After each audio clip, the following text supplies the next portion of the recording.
할렐루야. 할렐루야. 믿음으로 따라하세요. 하나님, 오늘도 큰 은혜 주실 줄 믿습니다. 아멘. 옆 사람 축복해 주세요. 성령으로 충만하십시오. 아멘. 우리나라가 비극적인 시대를 경험했던 데가 있죠. 가장 심했던 데는 아마 일제강점기일 겁니다. 창씨개명을 해야 됐죠. 모든 주거를 다 빼앗겼습니다. 손기정 선수 같은 선수는 우리나라 선수인데 일장기를 달고 올림픽에 출전해야 됐습니다. 금메달을 땄을 때 애국가가 울려 퍼진 게 아니라 일본의 국가가 울려 퍼졌죠. 많은 독립운동가들이 죽임을 당해야 했습니다. 교회가 폐쇄를 당했습니다. 우리 성결교단도 재림이라는 교리 때문에, 예수님이 재림하시면은 일본 천황도 심판을 받아야 된다, 이 교리 때문에 교단부를, 교회들 문을 다 닫아야만 했습니다. 비극이죠, 비극. 비참한 시대를 겪었어요. 6.25 시대도 마찬가지입니다. 참 어려웠죠. 그 직후도 우리나라는 너무너무 가난했어요. 필리핀이나 지금의 태국 같은 나라보다 더 못 살 정도로, 세계 수많은 나라 중에 제일 끄트머리에 존재할 정도로 그렇게 비참하게 힘들게 살았습니다. 우리나라만 그런 게 아닙니다. 각 나라들마다 이런 비참한 시기들이 있어요. 제가 볼 때 중국 같은 경우 마오쩌둥 시대도 비참한 시대였다고 생각을 합니다. 물론 중국 현지 사람들은 다르게 생각을 할 겁니다. 왜냐하면 지금의 중국을 형성한 핵심 인물이 마오쩌둥이거든요. 그렇기 때문에 이 존재 자체를 지울 방법이 없어요. 그래서 이제 박물관 같은 것도 이제 만들어져 있고, 지금도 그 기념일을 가지고서 이제 국가적으로 행사를 벌이고 그래요. 그런데 사실 비참한 일이 굉장히 많이 일어났어요. 문화혁명 때요, 홍위병들을 일으켰는데 이 젊은 아이들이 이 이념의 정치 논리에 선동이 된 거예요. 그래서요, 자기 선생님을 죽여요. 자기 부모도 죽였어요. 친구도 죽였어요. 이념이 다르면은요. 그 이념이라는 게 굉장히 무섭습니다. 이때 죽은 사람 숫자가요, 어마어마합니다. 어마어마해요. 아마 우리나라 인구보다도 더 많이 죽었을 거예요. 어마어마한 사람이 이때 죽어 넘어갔어요. 비참한 시대죠. 구약에 있어서도 비참한 시대, 비극적인 시대가 있었습니다. 자, 예를 들면 바벨론 포로기입니다. 70년 기간이죠. 예레미야가 예언을 했습니다. 바벨론에 의해서 멸망을 당할 것이라고. 실제로 멸망을 당합니다. 그래서 예루살렘 성전이 불타버리고요, 유대 지역에 있었던 그럴듯한, 그래도 괜찮은 사람들은 전부 다 바벨론으로 포로로 끌려갑니다. 사회 밑바닥 인생들만 일부 남아서 땅을 지키고 있을 뿐입니다. 그래서 이것 때문에 얼마나 가슴앓이를 많이 하고 눈물겨운 시절을 보냈는지 모릅니다. 포로기 후에 다시 예루살렘에 돌아와서 성전을 지었던 인물이 이제 스룹바벨, 그 다음에 종교성 신앙을 회복시켰던 인물이 학개 스가랴 같은 인물, 그 다음에 성을 재건했던 인물이 느헤미야 같은 인물, 그 다음에 무너진 신앙에 대해서 책망하면서 회개를 촉구했던 인물이 말라기 같은 인물, 이런 인물들이죠. 구약 후반에 나오는 사람들이 이제 바벨론 포로기 이후의 인물들입니다. 이런 걸 염두에 두고 성경을 읽으면은 그 내용이 조금 더 이렇게 들어올 수가 있죠. 또 하나의 비극적인 구약 시대를 언급하라면은 저는 사사 시대를 언급을 합니다. 정말 많은 문제를 드러내고 있던 시대거든요. 하나님 앞에 죄를 범하고 이 죄 때문에 외국 주변 열강들의 공격을 받은 거예요. 주권을 잃어버리는 거예요. 우리나라가 근대사에서 한 번 일본에서 주권을 잃어버리고 굉장히 고통을 많이 겪었잖아요. 근데 이스라엘은요, 이걸 한두 번 겪은 게 아닙니다. 제가 조금 인용을 할게요. 이스라엘 자손이 여호와의 목전에 악을 행하여 자기들의 하나님 여호와를 잊어버리고 바알들과 아세라들을 섬긴지라. 여호와께서 이스라엘에게 진노하사 그들을 메소포타미아 왕 구산 리사다임의 손에 파셨으므로 이스라엘 자손이 구산 리사다임을 8년 동안 섬겼더니, 자, 8년간 나라를 잃었어요. 계산을 해보셔요. 8년간 계속 더해질 테니까 8년에 우선. 근데 하나님이 온례를 통해서 구원을 해주세요. 자, 그 다음 구절입니다. 이스라엘 자손이 또 여호와의 목전에 악을 행하니라. 이스라엘 자손이 여호와의 목전에 악을 행함으로 여호와께서 모압 왕 에글론을 강성하게 하사 그들을 대적하게 하시매, 에글론이 암몬과 아말렉 자손들을 모아가지고 와서 이스라엘을 쳐서 종려나무 성읍을 점령한지라. 이에 이스라엘 자손이 모압 왕 에글론을 18해 동안 섬기니라. 18년, 18해, 아까는 8년, 그러면 이제 26년이 되는 거죠. 이 모압 왕 에글론의 압제를 당하는 시기만 따져도 30살에 나라를 잃었다면은 48이 돼서야 비로소 자유를 찾을 정도니까. 비참한 거죠. 하나님이 에웃의 손, 왼손잡이 사사입니다. 에웃의 손을 통해서 구원의 문을 여셔요. 자, 또 읽을게요. 에웃이 죽으니 이스라엘 자손이 또 여호와의 목전에 악을 행하며 여호와께서 하솔에서 통치하는 가나안 왕 야빈의 손에 그들을 파셨으니 그의 군대 장관은 하루셋 학고임에 거주하는 시스라요. 야빈 왕은 철병거 900대가 있어 20년 동안 이스라엘 자손을 심히 학대했으므로 이스라엘 자손이 여호와께 부르짖었도다. 몇 년이요? 20년. 그럼 전부 합치면 몇 년이에요 지금까지? 예? 몇 년이요?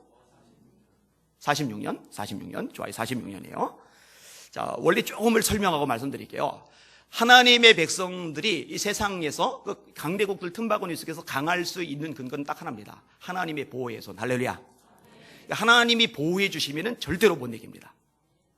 여러분, 하나님이 모세와 함께 하시니까, 하나님이 여호수아와 함께 하시니까 430년간 종소리 있잖아요. 무슨 군사 훈련을 받아요? 무슨 전략 훈련을 받아요? 무기 제대로 된 변변한 무기가 없어요. 근데 싸움은 이겨요. 다 이겨요. 아모리 왕 시온을 이기죠. 바산 왕 옥을 이기죠. 여리고를 무너뜨리죠. 남부 연합 전쟁 이기죠. 북부 연합 전쟁 이기죠. 왜 이겼느냐? 하나님이 함께 하시면 이기는 거예요. 다윗에 관련해서 반복되는 구절, 다윗이 어디를 가든지 여호와께서 이기게 하시니라. 하나님이 함께 하시고 하나님이 이기게 하시면 이깁니다. 저는 우리 교회 성도들이 그런 이기는 삶을 살기를 원해요. 그럼 하나님이 함께 하셔야 돼요. 근데 여러분, 하나님의 본질적인 속성은 거룩입니다. 거룩. 이 거룩하신 하나님께서 싫어하시는 게 죄입니다. 죄. 본문에 지금 읽어드렸지만 지금 세 구절 읽어드렸는데 악을 행함으로. 그러니까 거룩하신 하나님이 죄 가운데 빠지는 이스라엘 백성들에게서 손을 떼시는 거예요. 그리고 하나님이 손을 떼시는 순간 이스라엘은 더 이상 강한 나라가 못 돼요. 이건 저와 여러분도 똑같아요. 하나님이 지켜주시고 보호하시면 세상이 아무리 악해도 원수 마귀가 아무리 발악을 해도 아무리 시대가 뒤집어져도 까딱없어요. 하나님이 보호하시는데 그걸 누가 망가뜨리겠어요? 이깁니다. 근데 하나님이 손을 떼시면 그때부터 이제 속수무책으로 깨지는 거예요. 박살나는 거예요. 그런 원리들이 계속적으로 나오는 거죠. 이사야 59장입니다. 1절, 여호와의 손이 짧아 구원치 못하심이 아니요 귀가 둔하여 듣지 못하심이 아니라 너희 죄악이 너희와 하나님 사이를 이었고 그 죄악이 그 얼굴을 가리워서 너희로 듣지 못하시게 하미니. 왜 부르짖는데 하나님이 안 들으시느냐? 기모거리도 아니신데. 왜 손이 짧으신 것처럼 그 손을 뒷짐지신 채 돕지를 않으시느냐? 죄가 하나님과 우리 사이를 차단했다고 성경은 말씀하고 있는 거예요. 이 죄 때문에. 시편 말씀, 내가 내 마음에 죄악을 품으면 주께서 듣지 않으시리라. 하나님의 말씀이거든요. 자, 조금 더 읽을게요. 자, 이 시스라 소리스는 드보라 통해서 구원을 하셨어요. 그 위에 또 문제가 생겨요. 이스라엘 자손이 또 여호와의 목전에 악을 행하였으므로 여호와께서 7년 동안 그들을 미디안의 손에 넘겨주시니 미디안의 손이 이스라엘을 이긴지라 이스라엘 자손이 미디안으로 말미암아 산에서 웅덩이와 굴과 산성을 자기들을 위하여 만들었으며 이스라엘이 파종한 때면 미디안과 아말렉과 동방 사람들이 치러 와서 진을 치고 가사에 이르도록 토지 소산을 멸하여 이스라엘 가운데 먹을 것을 남겨두지 아니하며 양이나 소나 나귀도 남기지 아니하니 이는 그들이 그들의 짐승과 장막을 가지고 올라와 메뚜기 떼같이 많이 들어오니 그 사람과 낙타가 무수함이라. 그들이 그 땅에 들어와 멸하려 하니 이스라엘이 미디안으로 말미암아 궁핍함이 심한지라. 다시 말해, 다음날 아침에 먹을 식량 자체가 없는 거예요. 싹 쓸어가요. 금은 보화만 쓸어가는 게 아니라 먹을 곡식까지 싹 쓸어가요. 양과 소떼까지 싹 쓸어가는 거예요.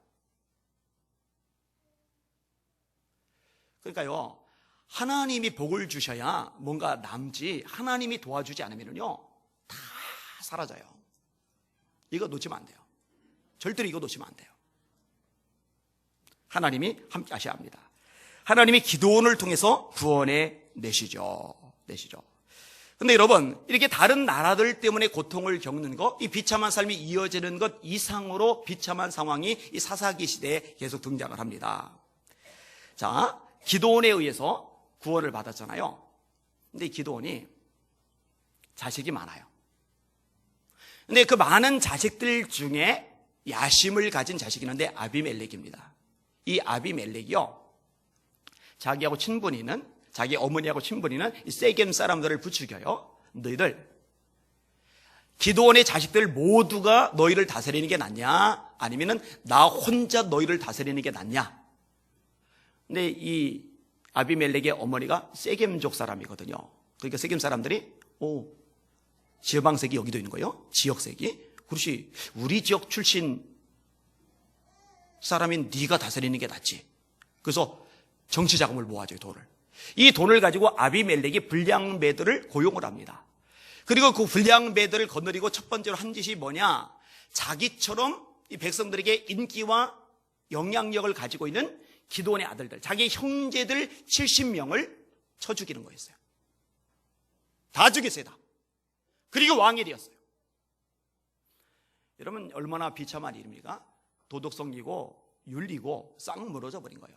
비참한 시대예요. 하나님이 이제 심판을 하시는데 나중에 아비멜렉과 이 세겜 사이에 이간질을 시키세요. 이 구절이 참 의미 깊은데 들어보세요. 아비멜렉이 이스라엘을 다스린 지 3년 다스렸는데 하나님이 아비멜렉과 세겜 사람들 사이에 악한 영을 보내심에 세겜 사람들이 아비멜렉을 배반하였으니 이는 여룹바알의 아들, 여룹바알은 기드온을 말하는 거예요. 여룹바알의 아들 70명에게 저지른 포악한 일을 갚되 그들을 죽여 피 흘린 죄를 그들의 형제 아비멜렉과 아비멜렉의 손을 도와 그 형제들을 죽이게 한 세겜 사람들에게로 돌아가게 하심이라. 그래서 이 세겜 사람들이 아비멜렉의 기반이었는데 이 아비멜렉을 배반하고 돌아서잖아요. 그러니까 아비멜렉이 군인들을 거느리고 세겜 사람들을 무진장 죽여요. 이 세겜 사람들이 패배한 다음에 망대에 숨어 올라가는데 이 숨어 올라간 망대에 있는 사람들 그들도 죽이죠. 불질러가지고 다 태워 죽여요. 망대채 태워 죽여요. 그러니까 비참한 일이 발생을 한 거예요. 그러면 아비멜렉은 인생 잘 끝났느냐? 아니요. 또 다른 곳 공격해요. 데베스라는 곳입니다. 그런데 거기도 세겜 망대에 올라 숨은 사람들 불태워 죽였듯이 장작 같은 거 다 밑에다 쌓아놓고 이렇게 태워 죽이려고 하는데 한 여인이 위에서, 그 망대 높으니까 그 위에서 맷돌 윗짝을 떨어뜨렸는데 그거 맞았어요. 그 맷돌이 맞았어요, 맷돌에. 근데 이제 숨은 붙어 있었는데 사실은 이제 살 가망성이 없다 싶으니까 옆 사람 보고 자기 죽여달라고. 이래서 비참하게 죽임을 당한 게 아비멜렉입니다. 자, 이렇게 외국의 공격으로부터 압제를 당하는 것 비참하죠. 그 다음에 이 국가적으로 수많은 문제를 양산하는 것 비참하죠. 그런데요, 이 비극적인 상황과 관련해서 한 개인, 한 가정을 통해서 이 비참함이 얼마나 큰지 드러내줘요. 그게 이제 오늘 본문입니다. 오늘 본문의 내용을 같이 읽어나갈게요. 자, 1절, 2절 같이 읽겠습니다. 시작. 에브라임 산지에 미가라 이름하는 사람이 있으니 그의 어머니에게 이르되 어머니께서 은 1,100을 잃어버리셨으므로 저주하시고 내 귀에도 말씀하셨더니 보소서. 그의 어머니가 이르되 내 아들이 여호와께 복 받기를 원하노라 아니라. 아멘. 자, 에브라임 산지에 미가라는 사람이 있어요. 이 미가라는 사람이 참 몹쓸 짓을 저질러요. 돈을 훔쳤는데 은 1,100개, 꽤 많은 양을 훔쳤는데 누구 걸 훔쳤느냐? 자기 어머니 걸 훔쳤어요. 자기 어머니 거 훔쳐본 적 있는 사람 손 들어보셔요. 이거 어린 시절에는 가능합니다. 그죠? 돈 쓰고 싶은데 돈 없을 때 슬그머니 장롱 열고서 빼서 쓰는 경우 있을 수 있으니까. 그죠? 저희 집이야 어머니 장롱 뒤져봐야 아무것도 없으니까는 뭐 꺼내보지 않았습니다만은 아마 있었으면 저도 꺼내서 썼을지 몰라요. 그런데 어머니께 이 은을 돌려줘요. 잘했죠? 근데 왜 돌려줬느냐? 하나님이 두려워서 돌려줬으면 참 좋았을 텐데 그래서 돌려준 게 아니에요. 저주 때문에. 저주 때문에.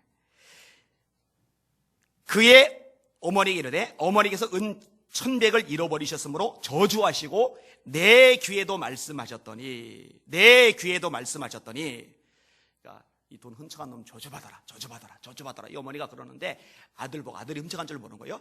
그놈은 어떤 놈인지 모르는데 그놈 저주받을 거야, 저주받을 거야. 그러니까 그게 이제 겁나는 거예요. 캥기는 거예요. 저주받을까봐. 그래서 이제 어머니에게 돌려준 거예요. 자, 그러면 이제 어머니 입장에서 돈을 훔친 존재가 누군지 드러났죠. 그럼 어머니가 그 부분은 짚고 넘어갔어야 돼요. 근데 어머니의 반응이 어처구니 없어요. 내 아들이 여호와께 복 받기를 원하노라. 질문. 이 미가가 하나님께 복을 받을 만한 행동을 한 게 있어요? 없어요. 근데 뭘 가지고 복 받기를 원한다고 하는 거예요? 이게 기복신앙이에요, 이런 게요. 이런 복 자체를 말씀하는 것 자체가 기복신앙은 아닙니다. 신명기 28장도 복을 많이 말씀해요. 성경 곳곳에서 복을 많이 말씀해요. 심지어는 창세기 1장에도요, 아담을 창조하시고 첫 번째로 복을 주시잖아요. 복을 주시며 이르시되 생육하고 번성하여 땅에 충만하라. 땅을 정복하라. 바다의 고기와 공중의 새와 땅에 움직이는 모든 생물을 다스리라. 하나님은 복의 근원이세요. 아브라함을 부르시면서 너는 복의 근원이 될지라. 이 놀라운 고난을 부여하세요. 너를 축복하는 자 내가 축복하며 너를 저주하는 자 내가 저주할 거다. 이게 하나님의 성품이란 말이에요. 복 주기를 원하세요. 할렐루야. 그런데 조건이 있어요. 하나님의 말씀에 순종해야 돼요. 아까 말했죠. 이 성경의 복은 전부 다 말씀하고 연결이 돼요. 계시록 1장 3절 이 예언의 말씀을 읽는 자와 듣는 자들과 지키는 자들이 복이 있나니. 따라합시다. 읽는 자와 듣는 자와 지키는 자가 복이 있다. 말씀하고 상관이 있잖아요. 야고보서 1장 25절 자유롭게 하는 온전한 율법을 들여다보는 자는 듣고 말씀을 듣고 잊어버리는 자가 아니요 실천하는 자리. 이 사람이 그 행하는 일에 복을 받으리라. 말씀하고 관련되잖아요. 아까 이종했죠. 제가 복 있는 사람은 누가 복 있는 사람이냐? 악인의 길을 쫓지 아니하며 죄인의 길에 서지 아니하며 오만한 자의 자리에 앉지 아니하고 오직 여호와의 율법을 말씀이죠. 하나님의 말씀을 즐거워하여. 우리 예수님의 성도들 말씀 즐거워합시다. 우리 성도들 특징 연속곡 드라마보다 설교 시간이 더 재미있는 성도들. 아멘 소리 주는 거 봐요. 그래도 연속곡이 재밌지. 연속곡이 그 막장이 얼마나 실감 나는데. 진짜 그렇게 돼요. 여호와의 율법을 즐거워하여 그 율법을 주야로 묵상하는 자로다. 이런 사람은 시절을 쫓아 과실을 맺으며 그 잎사귀가 마르지 아니한 같으니 그 행사가 하는 일이 다 형통하리로다. 저도요 담임 목사로서 우리 교회 성도들이 형통한 삶을 살기를 원하지. 우리 성도들 힘들어하잖아요. 저 가슴이 미어져요. 힘들어요 저도. 근데 형통의 비결이 뭐예요? 이런 사람은 시절을 쫓아 시절적 과실을 맺으며 그 잎사귀가 마르지 않은 것 같으니 그 행사가 다 형통하리로다. 이런 사람은 어떤 사람? 하나님의 말씀을 주야로 묵상하는 사람. 그런 거예요. 그죠? 근데 이 미가에게 그런 게 전혀 없어요. 그런 게 아무것도 없어요. 그런데 여호와께 복 받기를 원한다. 이거 뭔가 신앙이 문제가 생긴 거예요. 지금도 마찬가지입니다. 하나님의 말씀에 순종하는 삶이 전혀 없는 상태로 복 얘기하는 설교자들은 죄송해요. 다 엉터리예요. 그건. 다 엉터리예요. 그건 뭔가 문제가 있는 거예요. 그리고 성도들 마찬가지예요. 하나님의 말씀을 가까이 하고 말씀에 순종하는 삶이 없이 하나님의 복을 받으리라고 기대하는 것, 그거는 착각입니다. 다 착각입니다. 그거는 깨야 돼요. 마음이 상해도 기분이 나빠도 깨야 돼요. 잘못된 거예요. 비극이죠. 자, 비극이 미가의 가정에 이걸로 끝나는 게 아니에요. 자, 3절에서 4절까지 읽어볼게요. 시작. 미가가 은 1,100을 그의 어머니에게 도로 주매 그의 어머니가 이르되 내가 내 아들을 위하여 한 신상을 새기며 한 신상을 부어 만들기 위해 내 손에서 이 은을 여호와께 거룩히 드리노라. 그러므로 내가 이제 이 은을 네게 도로 주리라. 미가가 그 은을 그의 어머니에게 도로 주었으므로 어머니가 그 은 200을 가져다가 은장 3개에 주어 한 신상을 새기고 한 신상을 부어 만들었더니 그 신상이 미가의 집에 있더라. 자, 내가 내 아들을 위하여 한 신상을 새기며. 질문.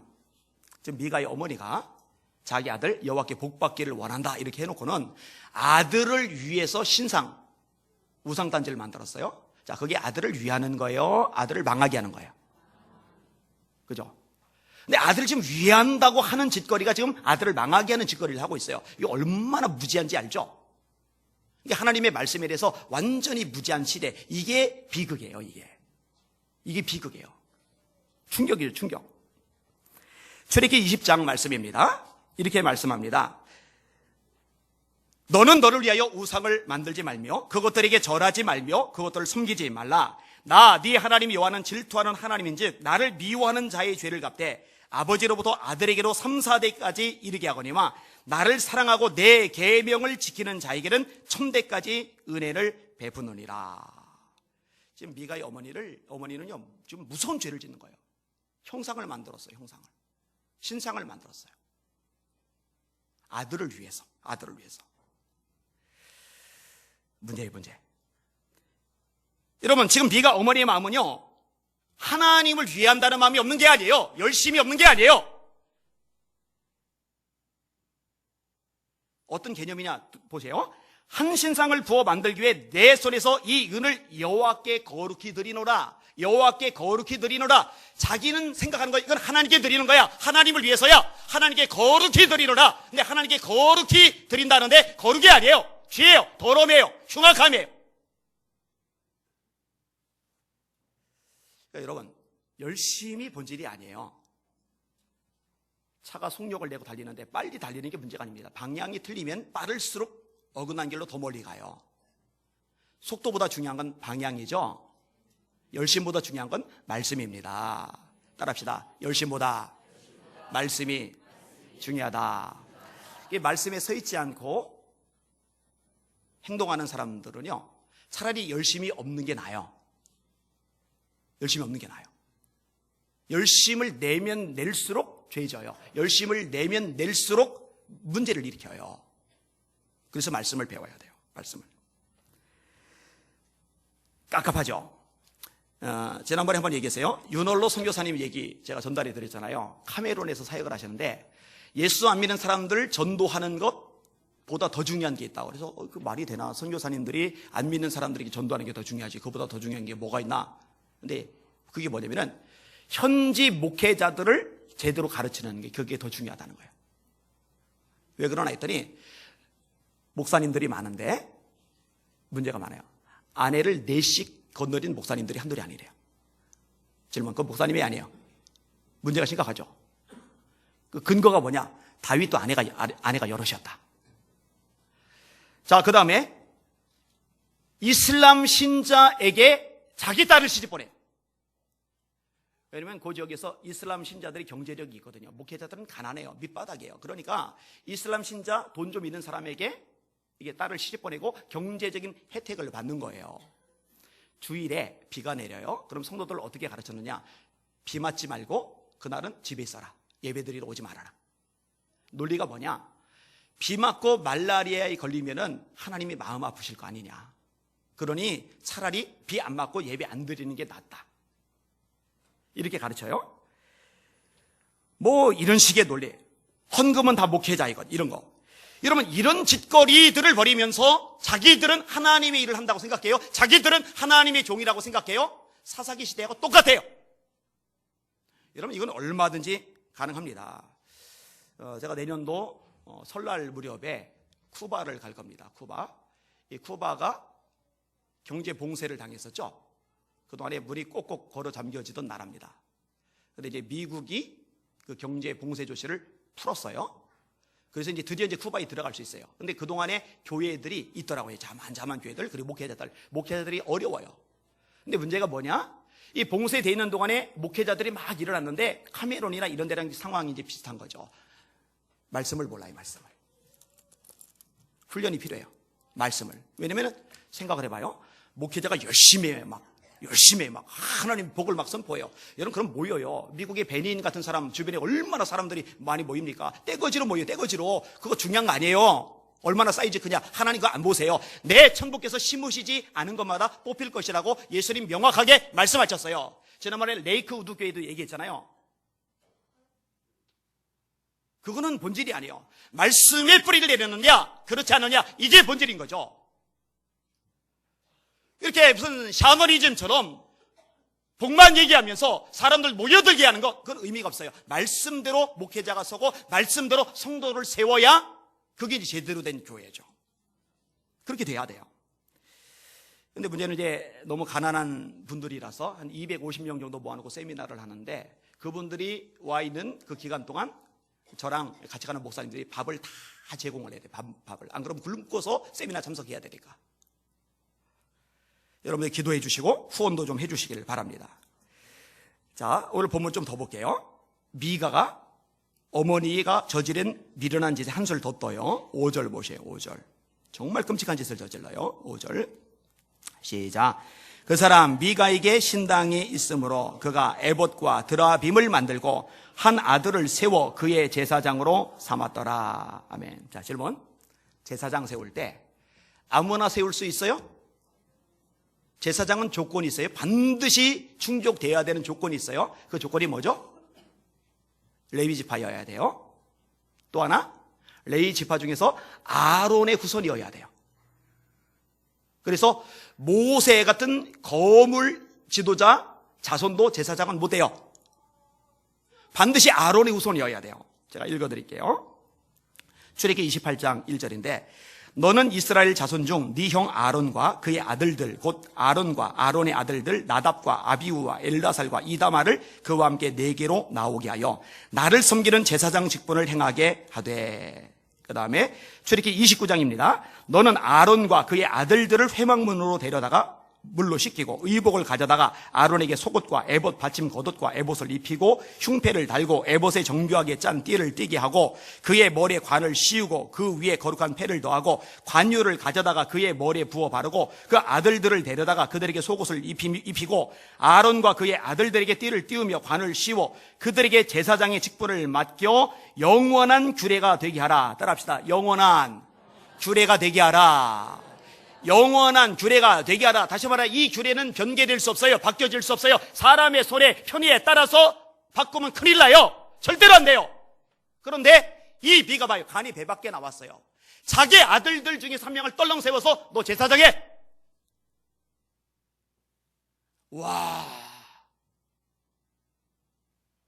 와, 이런 어마어마한 일이 발생을 했어요. 이런 구약의 출애굽 당시에 모세에게 반기를 들었던 유명한 인물이 있어요. 고라입니다. 고라. 이 고라는 레위 지파입니다. 근데 고라가 다단과 아비람과 온을 끌어들였고 심지어는 족장들 250명을 끌어들였어요. 근데 이렇게 어마어마한 세력을 끌어들인 이유가 뭐냐? 한 가지 욕심입니다. 욕심이 뭔지 아세요? 제사장 되고 싶은 거예요. 내가 레위 사람인데 성막에서 봉사하는 직임을 받은 건 좋은데 나도 제사장처럼 한번 해보고 싶다. 나도 제사장처럼 한번 해보고 싶다. 그게 본질적인 욕심이에요. 그래서 모세가 이렇게 말을 합니다. 들어보세요. 모세가 고라에게 이르되 너희 레위 자손들아 들으라. 이스라엘의 하나님이 이스라엘 회중에서 너희를 구별하여 자기에게 가까이 하게 하사 여호와의 성막에서 봉사하게 하시며 회중 앞에 서서 그들을 대신하여 섬기게 하심이 너에게 작은 일이겠느냐.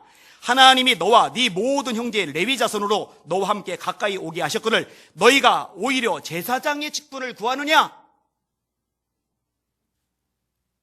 하나님이 진노하셔요.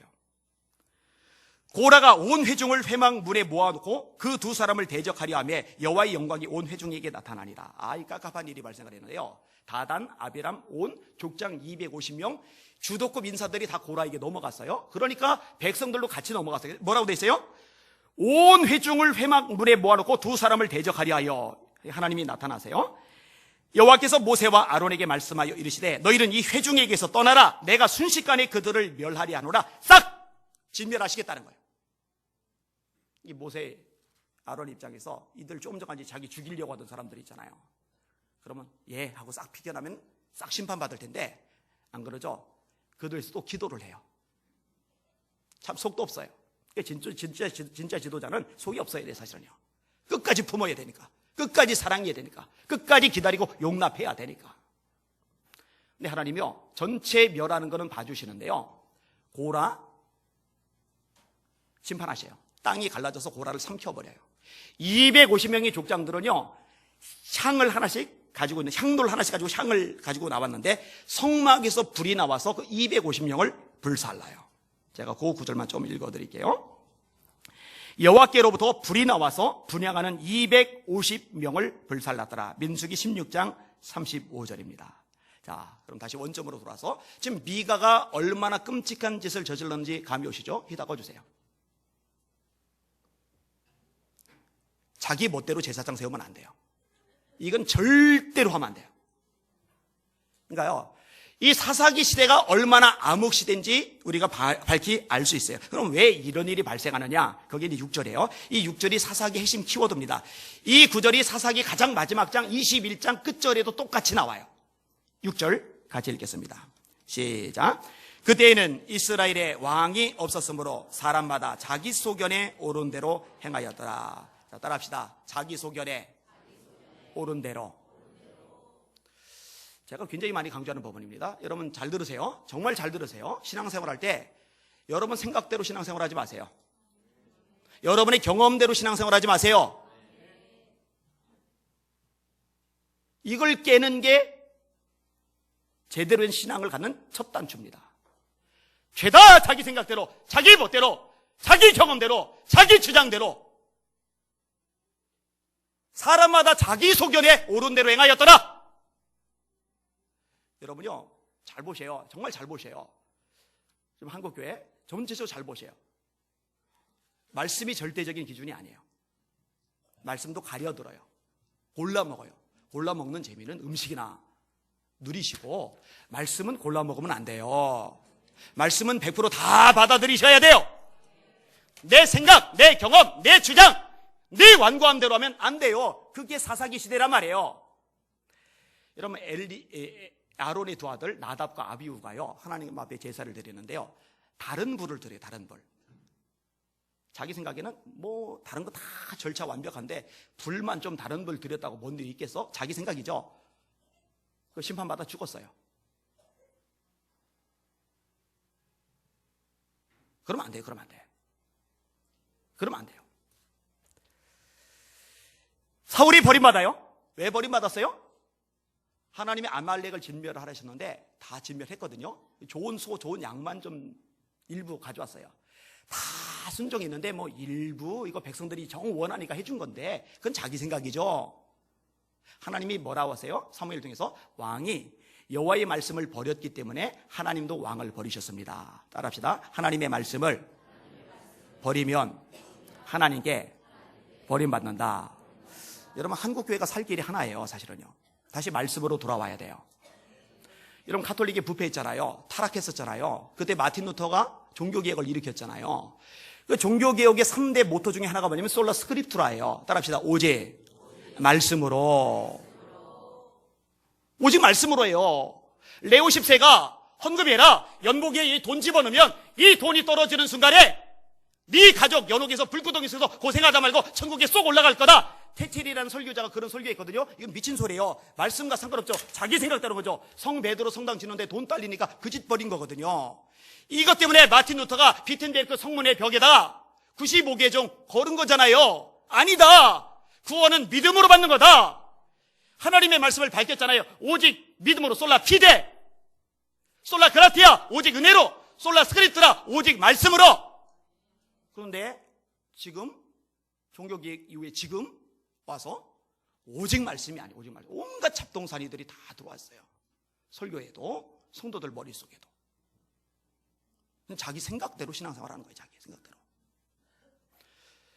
지난주 기관장 회의를 하는데 이제 한 분이, 우리가 이제 오후 예배를 드리다가 저녁 예배를 드리니까 인원이 좀 줄었어요. 좀이 아니라 많이 줄었어요. 그렇죠? 뭐 이해는 가요. 예배 드리고서 집에 모신 분들은 갔다가 이제 오기가 번거로우니까 그래도 뭐 열심히 있으면 올 수 있어요. 사실은요. 그 얘기가 끄집어내서 그 얘기는 다시 끄집어내지 마세요라고 했어요. 그리고 제가 당회 얘기를 당회할 때도 저는 이거 회의 안 했어요. 이거는 회의할 상황이 아니에요. 한국교회가요, 원래 오전 예배, 저녁 예배를 드렸어요. 그리고 구약에도 보면은 오전과 저녁에 번제를 드리죠. 오전과 오후에 드리진 않아요. 그죠? 근데 그렇게 드리던 것이 왜 오후로 바뀌었느냐? 사람들 편입니다. 오후 예배 드리고 가서 이제 쉬는 거예요. 놀러도 가는 거예요. 오붓한 시간도 갖는 거예요. 그때는 이제 5일 근무제도 아니었죠. 6일 동안 일하고. 근데 지금 이제 5일 근무제잖아요. 그러다가 요즘에는 오후 예배 없어진 교회들 되게 많아요. 신도림의 한 교회는 주일 일부 예배가 금요일 날 밤에 드려져요. 금요일 날 밤에 주일 일부 예배를 드리고 토요일 주일은 놀러 다녀도 되는 거죠. 면죄부 주는 거죠. 그거 죄입니다. 누가 그러라고 해요. 누가 그러라고. 지금 금요 예배도 점점 없어져 가고 있는 거 아시죠? 사람 편의에 따라서. 그러면 그렇게 하니까 사람들 편이 맞춰지니까 교회들이 더 왕성해지느냐, 예배자들이 더 늘어나느냐, 교회가 더 힘을 받느냐? 노. 시대 따라가고 편이 따라가고 사람 욕구 따라가면은요, 하나님 역사 안 하십니다. 말씀의 원리 따라가야 돼요. 말씀의 원리 따라가야 돼요. 놓치지 마시기를 주님의 이름으로 축원합니다. 자기 생각 내려놔야 돼요. 여러분 11조 하나님의 거죠. 하나님께 드려야 되죠. 그런데요, 어떤 사람은 어떻게 하는지 아세요? 11조를 안 드리고 요거를 개척교회다, 선교사님에게 이렇게 보내요. 자기 생각에는 우리 교회 넉넉하니까 이렇게 어려운 선교사님들 개척교회 도우면은 이거 좋은 일 하느냐. 그건 자기 생각이죠. 11조는 어차피 내 돈이 아니에요. 그건 어차피 하나님 거예요. 하나님 거 가지고 왜 자기가 생색을 냅니까? 11조는 하나님의 교회에 드리고 나머지 자기 걸로 선교비 보내야죠. 맞아요, 안 맞아요? 그러니까 하나님의 거 가지고 자기가 생색을 내는 거예요. 어떤 사람은 11조를 아예 안 드리고 교회가 행사 있을 때 한복해요. 그래서 야, 교회 이렇게 많이 드리는, 그건 다 허황된 욕심이죠. 11조 드리고 나머지 것으로 그렇게 해야지, 하려면은 자기 생각대로. 여러분, 성경은 수없이 깨어 기도하라 말씀하세요. 여러분 깨어 기도하시길 바랍니다. 그런데 말씀은 그렇게 말씀하는데, 그렇게 예수님이 강조를 많이 하시는데, 예수님이 뭐라고 하세요? 누가복음 12장, 내가 불을 땅에 던지러 왔노니 이 불이 이미 붙었으면 내가 무엇을 원하리요? 나의 받을 세례가 있으니 그 이루어지기까지 나의 마음에 답답함이 얼마나 기느냐? 주님 속이 다 들어가요. 왜? 불을 붙이러 왔는데 불이 안 붙은 거거든요. 그런데 불이 안 붙었는데 주님 속이 다 들어가는데 자기 신앙은 괜찮다고 생각을 해요. 그건 자기 소견이죠. 여러분 깨어나셔야 돼요. 여러분 기도 생활 하셔야 돼요. 기름 준비하셔야 돼요. 말씀대로 신앙생활 하시기를 주님의 이름으로 축원합니다. 자, 9절을 다시 한번 읽어볼 텐데요. 앞부분에 뭐라고 되어 있어요? 그때에는 이스라엘에 왕이 없었으므로. 왜 사람들이 자기 소견에 옳은 대로 행하였을까? 그때는 이스라엘에 왕이 없었으므로. 이 왕은 뭘까? 사울왕, 다윗왕을 말하는 걸까? 아니요. 사사기서 이 진짜 왕은 하나님을 말하는 거예요. 하나님이 없기 때문에 자기 소견에 옳은 대로 행했대요. 아니 목사님, 이들 예배 드렸는데요? 목사님 이들 헌금했는데요? 목사님 이들 하나님 섬겼는데요? 아니 근데 목사님 이들이 어떻게 하나님이 없어요? 근데 성경 말씀입니다. 하나님이 없대요. 하나님이 아니래요. 그러니까 자기 소견대로 하는 거예요. 한국이 위기예요. 살 길이 뭘까? 여러분 소돔과 고모라가 멸망을 당했는데 왜 멸망을 당했느냐? 소돔과 고모라의 죄 때문에 멸망을 당한 게 아니라 의인 10명이 없어서 멸망을 당했어요. 의인 10명이 없어서. 저는 하나님국 교회를 하나님이 그나마 지켜주시고 보호하시고 그래도 무너지지 않게 하신 거. 우리나라 사람들이 위기 불감증을 느끼죠. 해외에 사는 한국인들은요, 대한민국 보면서요, 살아오던 반 걷고 있다는 거 그렇게 다 느끼고 있대요. 그나마 하나님이 대한민국 보호하시는 이유는 말씀대로 살려고 발버둥 치는 하나님의 사람이 있기 때문에 그들 보시고 붙잡아 주시는 거예요. 이 나라 바로 설 수 있는 길은 간단해요. 하나님이 이 나라 지켜주셔야 돼요. 이 나라 세워주셔야 돼요. 이 나라 축복해 주셔야 돼요. 그렇게 될 수 있는 비결이 뭐냐? 교회가, 성도가, 목회자가 자기 소견에 옳은 대로 이거 다 버리고 이거 회개하고 하나님의 말씀에 따라 이걸로 바뀌어야 돼요. 이렇게 될 때 비로소 하나님이 계시는 거예요. 하나님이 정말 하나님이신 거예요. 우리 예수님께 하나님이 하나님이신 교회가 되기를 주님의 이름으로 축원합니다. 하나님의 말씀이 그 세상 무엇보다 우선시에 놓여지는 살아있는 교회, 말씀 중심의 교회가 되시기를 주님의 이름으로 축원합니다. 아멘. 기도하겠습니다. 합심